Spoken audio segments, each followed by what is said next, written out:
நமச்சிவாய் வாழ்க. கண்ணுங்களா, நல்லா இருக்கீங்களா? ஏன்னா நம்ம மரபு கண்ணு. நல்லா இருக்கீங்களான்னா நல்லா இருக்கோம் அப்படின்னா தினம் சொல்ல சொல்ல என்ன ஆகும் வாழ்க்கையில நமக்கு எவ்வளோ துன்பம் நீங்க இருந்தாலும் நீங்கி நல்லாயிடும். அதனால தான் தினமும் உங்களை பார்க்குறப்ப என்னங்க நல்லா இருக்கீங்களா, என்ன கண்ணுக்குட்டிங்களா நல்லா இருக்கீங்களா அப்படி கேட்குறது. புரியுதா? சரி, இந்த பாண்டிய நாடு இருக்குல்ல கண்ணு, எந்த பாண்டிய நாடு தான் நம்ம பாண்டியர் ஆட்சி செஞ்சார்ல, சோமசுந்தர பாண்டியர். அந்த அதே அதே அதே தான். இந்த பாண்டிய நாட்டில் உள்ள ஒரு ஊர்ல கண்ணு தாமரைகள் நிறைய, தாமரைகளா என்ன நிறைய தாமரைப்பூ இருக்கிற ஒரு குளம் இருந்தது கண்ணு. குளம் இருந்ததா, அந்த குளத்துல எப்பவும் நிறைய தாமரைப்பூ இருக்கும். தாமரைப்பூ குளம் பார்த்துருக்கீங்களா? எங்க பார்த்துருக்கீங்க? இந்த கண்மாயெல்லாம் தாமரை இருக்கும் தெரியுமா? நிறைய இடத்துல இருக்கும், இப்போ இருக்கன்னு தெரியல. நாங்களாம் சின்ன பிள்ளையா இருந்தப்ப எல்லா கண்மாயிலையும் தாமரை இருக்கும். என்ன குளங்களிலெல்லாம் தாமரை வச்சுருப்பாங்க. நம்ம மீனாட்சி சொக்கநாதரில் மீனாட்சிக்கு முன்னால் இருக்கிற குளத்தில் பொன் கலரான தங்கம் போன்ற தாமரைகள் பூத்ததுனால அதுக்கு பொற்றாமரை குளம்னு பேர். ஆக குளத்துல எல்லாம் தாமரை இப்போ அந்த காலத்தில் இருந்தது கண்ணு. அப்புறம்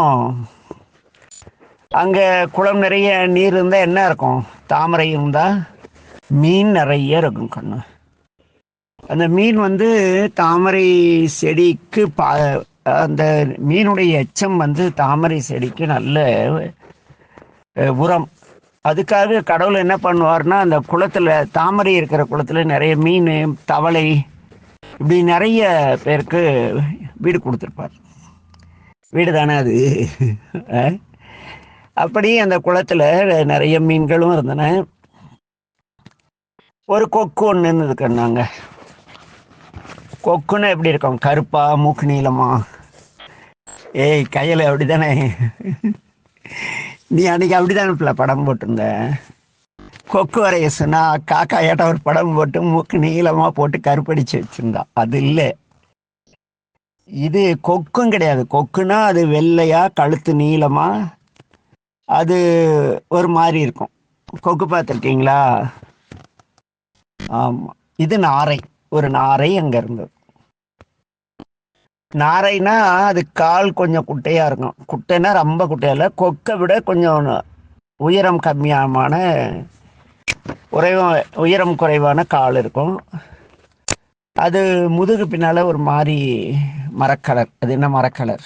ப்ரௌன் கலர். உங்களுக்கு தான் ப்ரௌன்கிற தமிழ் தானே தெரியும். என்ன மரக்கலர் அப்படிங்கிறது தெரியாது இல்லையா? அதனால ப்ரௌன் கலரை ஒரு சேடு கொடுத்து அது பார்க்க சரியான லுக்காக இருக்கும். லுக்குன்னா என்ன? அழகா பார்க்க அப்படி இருக்கும். நாரை பார்த்துருக்கீங்களா? நம்ம தோட்டத்தில் வயல் அடிப்பாங்க, வயலுக்கு தண்ணி கட்டிட்டு ஏறுடும் பொழுது நிறைய அந்த ஏறு மாட்டு பின்னாலேயே இருக்கும் இல்லையா? கொக்குங்கிறதே நீளமான காலம். இது கொக்கை விட நீளம் கம்மியாக இருக்கும். மீன் இதுக்கு ஃபேவரேட் ஃபுட்டு. அது என்ன ஃபேவரேட் ஃபுட்டா? எங்கள் பிள்ளைங்களுக்கெல்லாம் அப்படி சொன்னால் தான் தெரியும். ஏன்னா அதுக்கு விருப்பமான உணவு மீன். இப்படி இருந்துச்சு, நல்ல ஜாலியாக மீன் சாப்பிட்டுட்டு அந்த தாமரைப்பூ அழகெல்லாம் ரசிச்சுக்கிட்டு.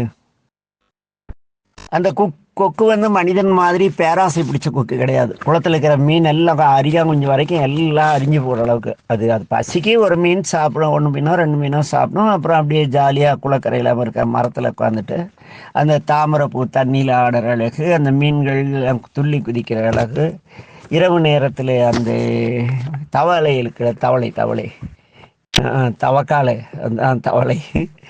அது தவளைனா இவன் நம்ம ஊரில் குடத்துலேயே ஒன்றுக்கு தவளைன்னு பேர். அது வேறலை, இது வேறலை. புரியுதா?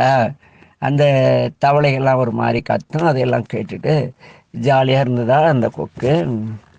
ஒரு நாள் என்ன ஆச்சு கண்ணு, மழை இல்லை கண்ணு. மழை இல்லைன்னா என்ன ஆகும்? குளம் வத்தி போச்சு. அங்கிருந்த நாரை என்ன பண்ணிச்சு? அதுக்கு சாப்பிட ஒரு மீன் கூட கிடைக்கல கண்ணு. அதனால அந்த கொக்கு என்ன பண்ணிச்சு, எங்கேயாவது காட்டு பக்கம் ஏதாவது ஓடை இருக்குமா, அங்கே மீன் இருக்குமான்ட்டு ஒரு காட்டுக்கு போச்சு. அங்கே ஒரு குளம் கண்ணு. அது ஓரத்தில் இருக்கிற மரத்து மேலே உட்கார்ந்துட்டு இருந்தது. அந்த குளத்தில் வந்து கண்ணு நிறைய மீன் கண்ணு. காடுனா அந்த காலத்தில் காட்டில் முனிவர்கள்லாம் தவம் செய்வாங்க இந்த உலக நன்மைக்காக. முனிவர்கள்லாம் யாருன்னா யாருக்கிட்டையும் கோவப்படாமல், முனிதல்னா கோபம் அடைதல்னு அர்த்தம். அந்த கோபம் அடையாதவர்களுக்கு முனிவர்கள்னு பேர். இவங்க போய் குளத்தில் குளிக்கிறாங்க கண்ணு. இந்த கொக்கு கரையில் மரத்து மேலேருந்து பார்த்துட்ருக்கு. இந்த முனிவர்கள் என்ன பண்ணுறாங்கன்னா, ஜடா முடிட்டு இருப்பாங்களே நம்மால் மாதிரி சடையா முடியெல்லாம் நீளமாக இருக்குமா. இந்த முனிவர்கள் வந்து குளத்தில் குளிக்கும் பொழுது அவங்க சடை முடியெல்லாம் மீன் வந்து துள்ளுது. அப்போ அந்த கொக்குக்கு ஒரு ஏக்கமாகி போச்சு. என்னன்னா, முனிவர்களை பற்றி அந்த கொக்குக்குன்னு தெரிஞ்சிருக்கு. முனிவர்கள்னா ரொம்ப நல்லவங்க, உலக நலனுக்காக வாழ்கிறவங்க அப்படின்னு. அந்த மீனுக்கு அந்த மீன்களை பார்த்ததும், அந்த முனிவருடைய சடை முடியல புரள்ற மீனை பார்த்ததும் இந்த கொக்கு வருத்தப்பட்டது.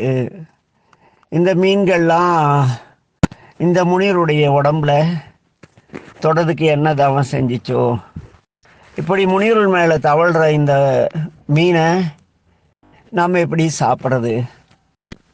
அதாவது நல்லவன் கூட இருக்கிறவன் கெட்டவனாக இருந்தாலும் இன்னொரு கெட்டவன் அவனை அடிக்க மாட்டான். ஏன்னா நாம தான் கெட்டவனாக இருக்கோம், அவனாவது திருந்தி அந்த நல்லவரோட இருக்கான், அவனை ஏன் தொந்தரவு பண்ணணும் அப்படின்னு நினைக்கிற மாதிரி இந்த கொக்கு என்ன பண்ணிச்சுக்கன்னு, இந்த மீன்கள்லாம் முனிவர் மேலே பட்டு அவங்களோட தொட்டு அந்த முனிவர்கள் கையிலெலாம் பிடிச்சு அந்த மீனை விடுறாங்க. அப்படிப்பட்ட தவம் செய்த இந்த மீனை நம்ம சாப்பிட்றது தப்பு. எவ்வளவோ உணவு உலகத்தில் இருக்குது, ஆனால் இந்த கடவுள் என்ன பண்ணிட்டாரு, நமக்கு மீன்களை பிடித்து திங்கும் கொடூரமான வாழ்க்கையை கொடுத்துட்டாரே.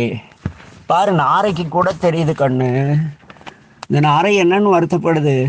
எவ்வளோ அழகான மீன்கள் எப்படியெல்லாம் துள்ளி விளையாடுது, இதை போய் இத்தனை நாள் பிடிச்சு தின்னுட்டு இருந்துட்டோமே. மாமிசம் சாப்பிட கொக்கு கூட தப்புன்னு தெரியுது கண்ணு. நம்ம ஆட்கள் பலர் என்ன பண்ணுறாங்க, கட்டுறாங்க. கொடுமை. என்ன பண்ணுறது? அடுத்த பிறவியில் அவங்கெல்லாம் இந்த நாரையா பிறந்து சிந்திக்கிட்டோம் என்ன. ஆக இந்த கொக்கு இப்படி இந்த மீனை சாப்பிடாத பசியோட மரத்து மேலே உட்காந்துருந்தா கண்ணு, அந்த முனிவர்கள் குளிச்சு கரையேறி அவங்க ஒரு புத்தகம் எடுத்து படிக்கிறாங்க கண்ணு. அந்த புத்தகத்தில் மதுரை புராணம், அந்த புத்தகத்து பேர் என்ன, மதுரை புராணம். மதுரை நகர் பற்றியும் அங்கே இருக்கிற சோம சுந்தர கடவுள் செய்த திருவிளையாடல்களையும் அவங்க படிக்கிறாங்க கண்ணு. படிக்கும் பொழுது இந்த கரிக்குருவிக்கு முத்தி கொடுத்து வந்ததும் இந்த நாரை என்ன பண்ணிச்சு, அவர் தம்மை அடைந்த சாதாரண ஒரு கரிக்குருவிக்கே வலியான் குருவின் பேரளவு ஆற்றலுடையவர், அவ்வளவு குருவிக்கு கூட அருள் செய்யக்கூடிய எளிமையானவர் அப்படின்னு இந்த நாரை உணருது கண்ணு. உணர்ந்ததும் என்ன பண்ணிச்சு, நம்ம போய் இந்த மீனுக்குலாம் திங்கிறத விட்டு போட்டு, டே கோபி உன்னதான் இந்த கொக்கு மாதிரி என்ன பண்ணுற, இந்த மீனுக்கிட்ட திங்கிறதெல்லாம் விட்டுரு, புரியுதா? இந்த கொக்கு என்ன பண்ணிச்சு, அப்படியே பறந்து மதுரைக்கு வந்துருச்சு கண்ணு. மதுரைக்கு வந்து தினமும் காலையில் பொற்றாமரை குளத்தில் மூழ்கி குளிச்சுட்டு, நாரை குளிச்சு பார்த்துருக்கீங்களா? காக்கா குளிக்கும் பார்த்துருக்கீங்களா? காக்கா குருவி எல்லாமே தண்ணியில் போய் இப்படி இப்படி சிலிப்பிட்டு குளிக்கும் சூப்பராக. எத்தனை பேர் பார்த்துருக்கீங்க? அப்போ குருவியே குளிக்கல, காக்கா குளிக்கல, நாரை, அதுவும் நம்ம சொக்கனார் மேலே அன்பு கொண்ட நாரை குளிக்காமல் இருக்கவன்னு அது என்ன பண்ணிச்சு, அது இந்த மீனை தின்னு தின்னு தின்னு என்ன நினச்சதுன்னா அது மேலெல்லாம் மீன் நாத்தம் அடிக்க ஆரம்பிச்சிச்சு. அப்புறம் அதனால் இது என்ன பண்ணிச்சு, போய் மதுரையில் பொற்றாமரை குளத்தில் குளிச்சுட்டு, என்ன அதுலேயும் மீனெல்லாம் நிறைய இருந்தது. அப்படின்னு சொல்ல நினைச்சிங்களா? பொற்றாமரை குளத்தில் எப்பவுமே மீனே இருக்காது, விட்டாலும் வளராது. இப்படித்தான் நான் கற்ற நூல்களிலெல்லாம் எழுதியிருக்காங்க. ஆனால் நான் இதை கண் கொண்டு பார்த்ததில்லை. நான் இப்போ தண்ணியே அளவாக தானே விட்டுருக்காங்க, அப்புறம் எங்கே போய் மீன் இருக்கும்? எப்படி இருந்தாலும் பொற்றாமரை குளத்தில் மீன் கிடையாது. ஆக இது என்ன பண்ணுச்சுன்னா, பொற்றாமரை மூழ்கி குளிக்கிறது, சிவருமானை நோக்கி பயங்கரமாக தியானம் பண்ணுது. சொக்கா காப்பாத்து, சொக்கா காப்பாத்துன்னு அது பாஷையில் சொல்லுது கண்ணு. இப்படி 15 நாள் ஆயிடுச்சு கண்ணு. ஒரு நாள் அதுக்கு சரியான பசி. டெய்லி குளிச்சுட்டு ஒரு நாள் சாப்பிடலனாவே பேய் பசி எடுக்குதேடா அரவின். 15 நாள் குளிச்சு சாப்பிடாது இருந்தால் எப்படி இருக்கும்? சரியான பசி கண்ணு. உடனே அது என்ன பண்ணிச்சு? மீன்களை கவர்ந்து சாப்பிடலான்னு நினைக்குது. போய் இந்த மீனை பிடிச்சி சாப்பிடலாம் பொற்றாமரை குளத்தில். அப்போ மீன் இருந்திருக்கு, இந்த நாரை வாழ்ந்த காலத்தில் மீன் இருந்திருக்குன்னு வச்சுக்க. நாரை வாழ்ந்த காலத்தில் இருந்தது, நம்ம வாழ்கிற காலத்தில் இல்லை அப்படி வச்சுக்குவோம். இந்த நாரை என்ன பண்ணிச்சு? இந்த பசி 15 நாள் பசி, ஏதோ ஒன்று தின்னா போதும்னு நினைக்குள்ள அந்த பெரிய பெரிய மீன் அப்படியே மீன் துள்ளி குதிச்சு பார்த்துருக்கேன். மாலை நேரத்தில் குளத்தில் போனீங்களா, ஆற்றுல போனீங்களா, அந்த மீன்கள்லாம் அப்படி ஜாலியாக எகிரி குதித்து டைவிங்கெல்லாம் பண்ணிக்கிட்டு இருக்கோம். அது மாதிரி அந்த பொற்றாமரை குளத்தில் மீன்கள்லாம் துள்ளி குதிச்சிக்கிட்டு இருக்கு. ஆனால் இதை சாப்பிடலான்னு நினைக்குது. ஆனால் கடவுளர்களால் என்ன பண்ணிச்சு? ஐயோ, இத்தனை வருஷமாக தான் நம்ம மீனை தின்னுட்டு இருந்தோமே, இந்த சொக்கநாதரை கும்பிட்டு இந்த பொற்றாமரை குளத்தில் புண்ணிய தீர்த்தத்தில் மீனை சாப்பிட்ற அளவுக்கு நம்ம புத்தி கெட்டு போச்சு. எனக்குன்னு ஒரு ஆசை வந்ததே கடவுளே, எனக்கு எப்போ இந்த பிறவி நீங்கும், நான் சைவ உணவு சாப்பிடக்கூடிய நல்ல குணத்தோடு தவமாவுடையவனா பிறப்பேன், இந்த மீன் திங்கிற புத்தி எப்போ போமோ கோபி.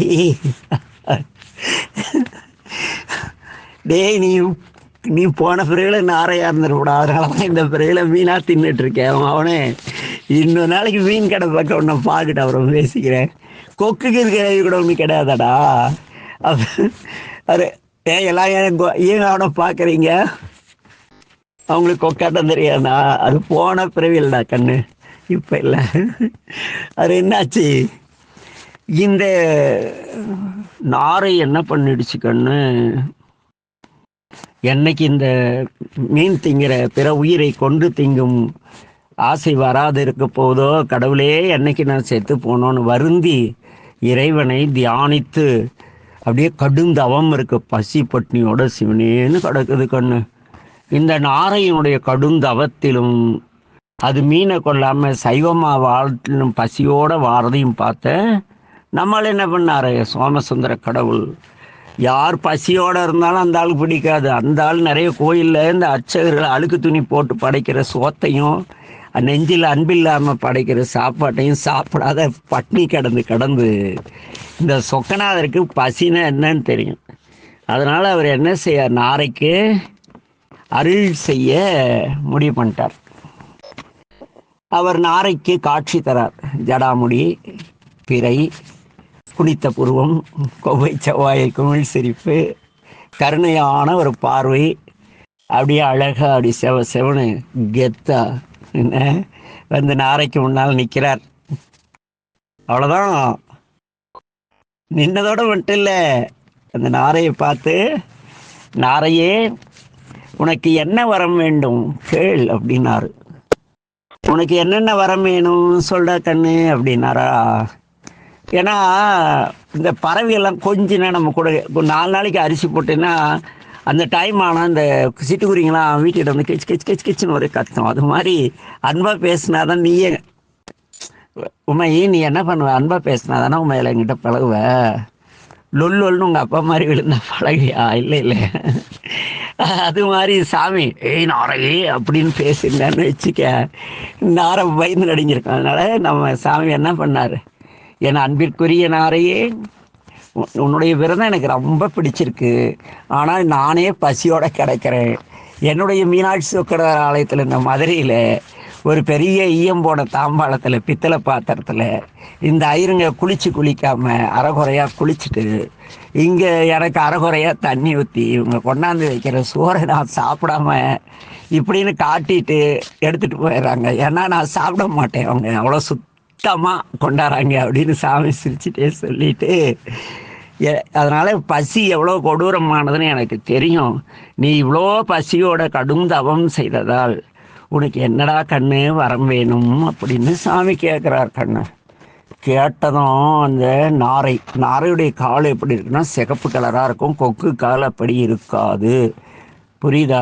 நாராய் செங்கால் நாராய் படிச்சிருக்கீங்கள. அந்த நாரை என்ன பண்ணுச்சு, சாமிகிட்ட அன்பாக கேட்குது பணியோட, ஐயனே இந்த நாரையாக மீன் பிடித்து மாமிசம் தின்று அசைவம் சாப்பிட்டு வாழும் என்னுடைய இந்த பிறவியை போக்கி அடியேனை உன்னுடைய மெய்யன்பர்கள் வாழும் சிவலோகத்தில் சேர்க்க வேண்டும்.